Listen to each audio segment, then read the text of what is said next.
si votre nom de famille est Martin, Bernard, Le Gall ou Müller, il est possible que votre famille porte, sans le savoir, la mémoire d'une région entière de France, une mémoire plus vieille que les frontières que nous connaissons aujourd'hui. Martin, Bernard, Durand, Michel, Le Gall, Le Goff, Müller, Schmitt, Cazenave, Etcheverry, Lefebvre, Robert, Richard, Roux, Petit.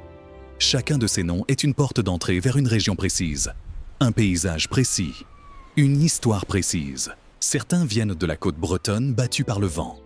D'autres viennent des vallées d'Alsace où l'on a parlé français et allemand selon les décennies. D'autres encore viennent des collines de Gascogne, des rues du Pays basque ou des falaises normandes. Et avant même de commencer, une question mérite d'être posée. Pourquoi tant de familles françaises portent-elles aujourd'hui un nom qui, à l'origine, ne désignait pas une personne, mais un lieu, un métier ou une particularité que tout le village pouvait reconnaître d'un seul coup d'œil? Avant d'aller plus loin, il faut que vous sachiez une chose. La majorité des personnes qui regardent cette chaîne le font depuis leur télévision, dans leur salon, en famille. Si c'est votre cas, sachez que s'abonner à la chaîne aide énormément sa croissance, même sans rien payer, simplement en appuyant sur le bouton depuis votre télécommande. Et si cette curiosité sur les noms de famille vous parle, partager cette vidéo avec un proche qui porte l'un de ces noms peut littéralement aider quelqu'un à découvrir d'où vient sa propre famille. C'est important pour l'avenir de la chaîne et nous vous en remercions sincèrement. Maintenant, entrons dans le vif du sujet. Commençons par la Bretagne.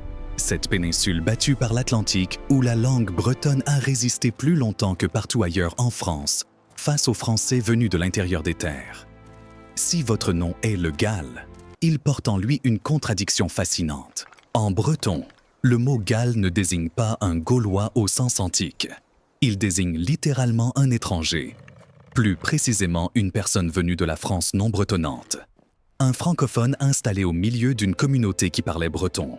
Autrement dit, être appelé Le Gall dans un village du Finistère au Moyen Âge, ce n'était pas un compliment, c'était une manière de dire que cette famille venait d'ailleurs, qu'elle parlait différemment, qu'elle n'était pas tout à fait d'ici, même après plusieurs générations sur place. Imaginez cette famille, arrivée peut-être de Rennes ou de Nantes, s'installant près de Quimper, entendant chaque dimanche à l'église les habitants murmurer ce surnom qui allait devenir, siècle après siècle, un nom transmis à leurs enfants, puis à leurs petits-enfants, jusqu'à devenir aujourd'hui l'un des noms les plus portés de toute la Bretagne.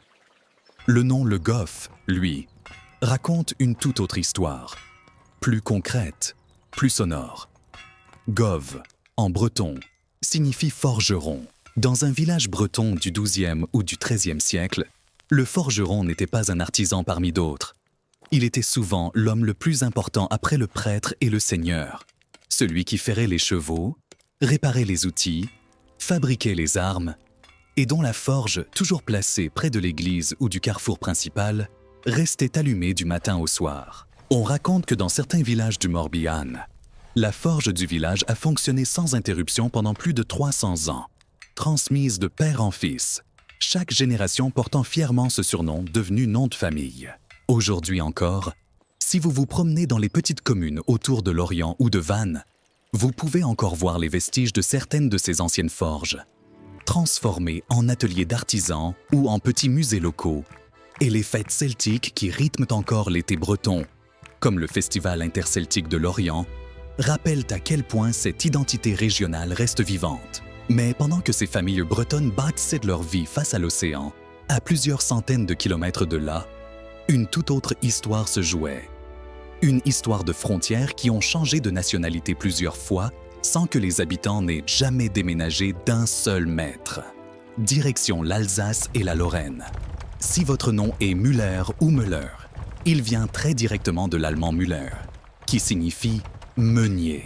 Et si votre nom est Schmitt, il vient tout aussi directement du mot allemand Schmied, qui signifie forgeron, exactement comme le Goff en Bretagne, mais dans une langue germanique cette fois. Ces noms racontent une région où le français et l'allemand se sont mélangés pendant des siècles.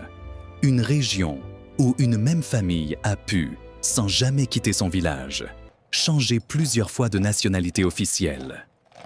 Prenons l'exemple concret de l'Alsace après 1871. À la suite de la guerre franco-prussienne, le traité de Francfort a rattaché l'Alsace et une partie de la Lorraine à l'Empire allemand.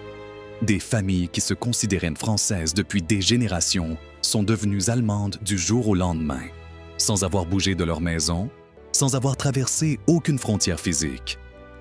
Puis en 1918, après la Première Guerre mondiale, elles sont redevenues françaises.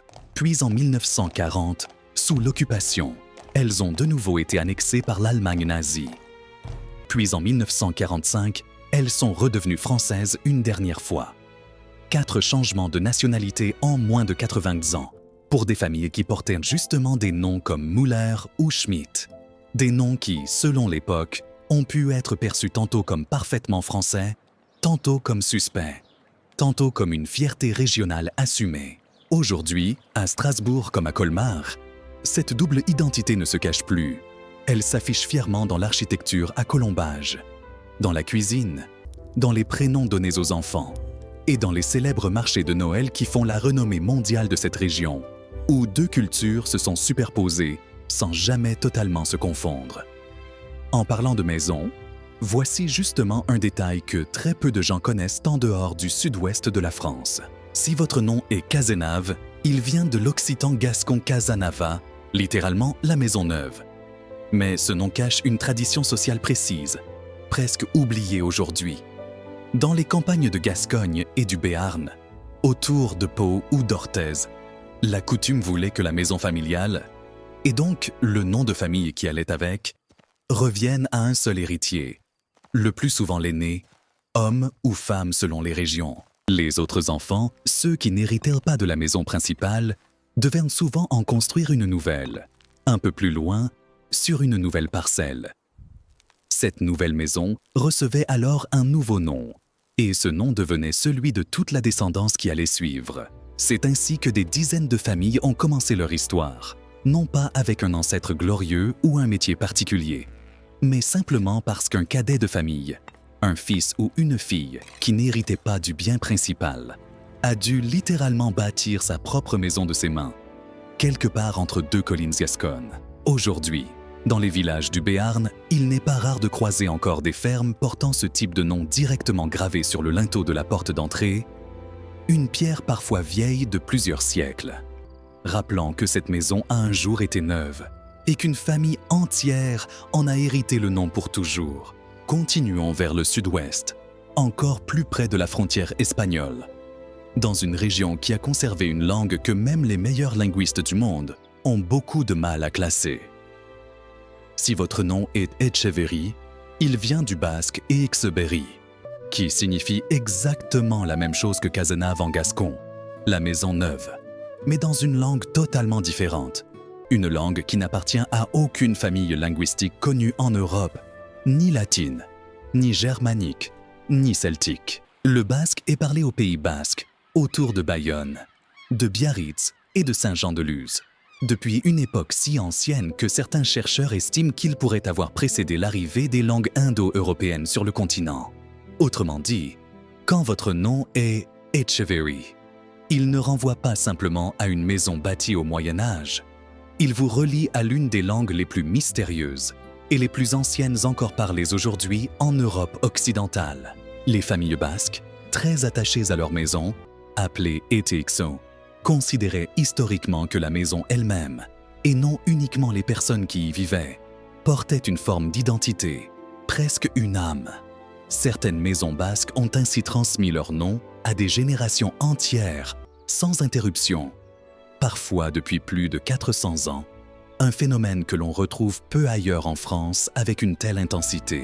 Aujourd'hui encore, dans les villages autour d'Ainhoa ou d'Espelette, vous pouvez voir sur les façades des maisons traditionnelles, aux volets rouges caractéristiques, des dates et des noms gravés dans la pierre, certains remontant directement à ces familles fondatrices.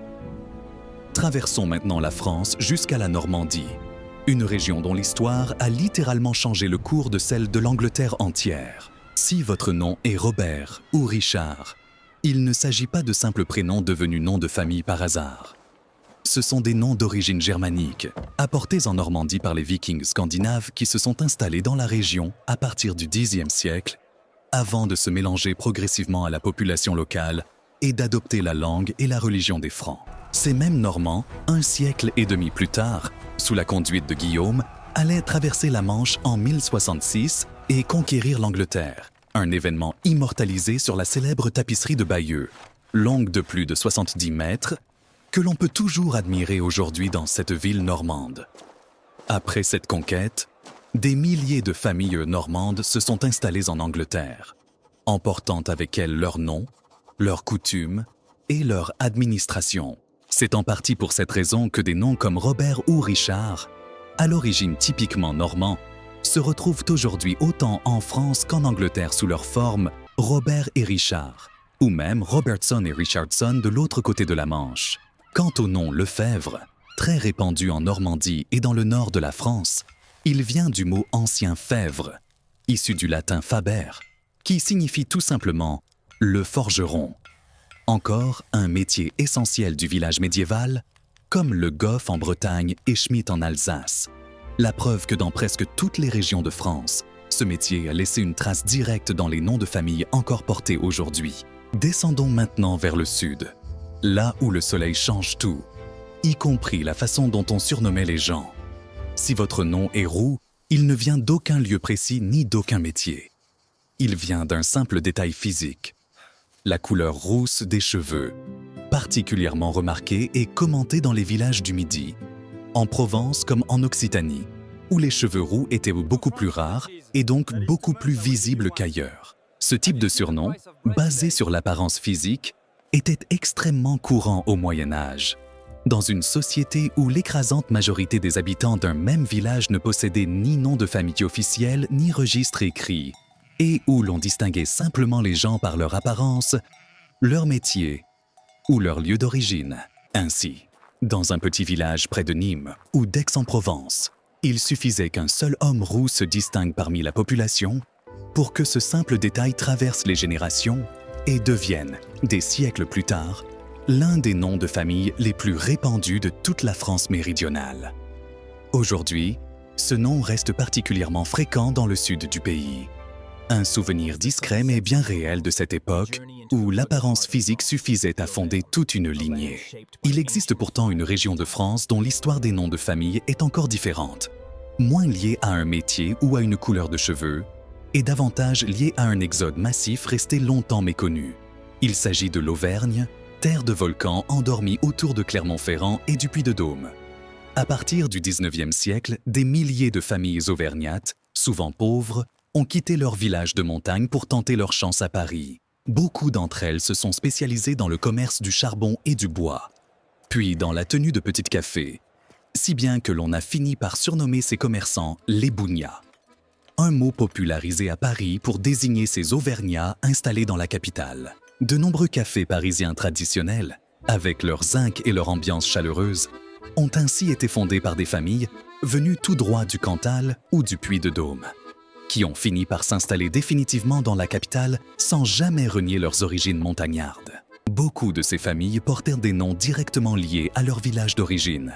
Une pratique très courante dans le Massif central où l'isolement géographique rendait chaque hameau extrêmement distinct des autres, chacun avec ses propres traditions, son propre accent et parfois même son propre nom de famille dominant, que l'on retrouve encore aujourd'hui concentré presque exclusivement dans un seul canton ou une seule vallée. Et puis il y a les noms que l'on retrouve absolument partout en France, dans toutes les régions à la fois, des noms qui ne racontent pas une seule histoire régionale, mais l'histoire religieuse de la France tout entière. Martin, Bernard, Durand et Michel figurent parmi les noms de famille les plus portés du pays. Et leur origine commune explique pourquoi ils ne sont enracinés nulle part en particulier, mais partout à la fois. Martin vient de Martinus, en hommage à Martin de Tours, l'un des saints les plus vénérés de toute la chrétienté médiévale, dont le culte s'est répandu dans absolument toutes les provinces du royaume de France, du nord au sud, entraînant avec lui un nombre considérable de baptêmes portant ce prénom, qui a fini par devenir un nom de famille dans des milliers de villages, totalement différents les uns des autres. Bernard, quant à lui, est un nom d'origine germanique et franque, composé de deux éléments qui signifient à peu près fort comme un ours, un prénom guerrier donné à l'origine par les peuples francs qui ont progressivement dominé la Gaule après la chute de l'Empire romain, avant de se répandre à travers tout le territoire au fil des siècles suivants. Durand vient du latin durant, celui qui endure, celui qui résiste, un prénom qui a connu un immense succès au Moyen Âge dans toute l'Europe latine.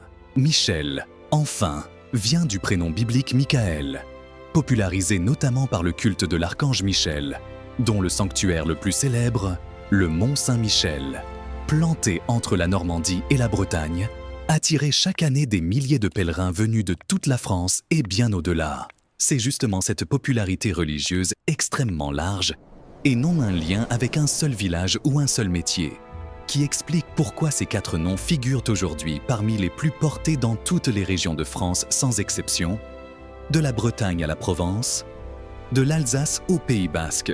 Ce qui rend cette histoire encore plus surprenante, c'est que 2 familles portant exactement le même nom, disons 2 familles de Martin, l'une originaire de Bretagne et l'autre originaire de Provence, peuvent n'avoir strictement aucun lien de parenté entre elles. Malgré des siècles d'histoire commune sous une identité nationale partagée, elles descendent simplement, chacune de leur côté, d'un ancêtre différent baptisé en hommage au même saint dans 2 villages situés à plus de 1000 km l'un de l'autre, sans jamais s'être croisés. C'est l'un des grands paradoxes des noms de famille les plus courants en France. Ils rassemblent sous une même orthographe des milliers d'histoires familiales totalement indépendantes les unes des autres, chacune avec son propre village, sa propre légende locale, sa propre église où l'on prononçait ce nom chaque dimanche depuis des générations. Il faut aussi savoir que l'orthographe exacte d'un nom de famille n'a que très rarement été fixée dès l'origine. Pendant des siècles, dans les registres paroissiaux tenus par les curés de village, souvent les seuls capables d'écrire dans toute la communauté, un même nom pouvait être orthographié de 3 ou 4 façons différentes selon le prêtre en poste, selon son niveau d'instruction, selon la manière dont il entendait la prononciation locale, parfois très marquée par l'accent régional. Un nom comme Lefebvre a ainsi pu être transcrit Lefebvre, Lefebvre ou Lefébure, selon le village et selon l'époque, sans que la famille elle-même n'ait jamais rien changé de son côté. Ce n'est véritablement qu'à partir de la Révolution française et de la mise en place d'un état civil plus rigoureux, puis surtout au XIXe siècle avec la généralisation des registres officiels, que l'orthographe des noms de famille s'est enfin figée, telle que nous la connaissons aujourd'hui, transformant en héritage définitif ce qui n'était, au départ, qu'une simple habitude d'écriture d'un curé de campagne. Derrière chacun de ces noms se cache donc bien plus qu'un simple mot que l'on répète machinalement à chaque appel administratif ou à chaque présentation. Derrière le Gall se cache une famille arrivée un jour dans un village breton où elle est longtemps restée une étrangère aux yeux des habitants. Derrière Müller ou Schmitt se cachent des familles qui ont changé 4 fois de nationalité sans jamais bouger de leur maison. Derrière Cazenave et Etcheverry se cache la mémoire d'une maison neuve bâtie de toutes pièces par un enfant qui n'avait pas hérité de la maison familiale. Derrière Robert et Richard se cache un peuple venu du nord de l'Europe qui a fini par conquérir un royaume entier. Derrière Roux se cache un simple détail physique remarqué un jour dans un village du Midi. Et derrière Martin, Bernard, Durand ou Michel se cache l'histoire religieuse tout entière de la France. Une histoire tellement vaste qu'elle a fini par toucher presque chaque village du pays en même temps. La prochaine fois que vous entendrez prononcer votre nom de famille, que ce soit à l'école, au travail ou simplement à voix haute chez vous, souvenez-vous peut-être qu'il a pu traverser des royaumes, survivre à des guerres, changer plusieurs fois de frontières et surtout survivre à des châteaux, des forges et des villages qui, pour certains, n'existent même plus aujourd'hui. Alors, quel est votre nom de famille? Et savez-vous déjà de quelle région de France il pourrait venir? Dites-le en commentaire. Et si cette découverte vous a plu, pensez à vous abonner pour ne manquer aucune prochaine histoire cachée derrière un nom de famille français.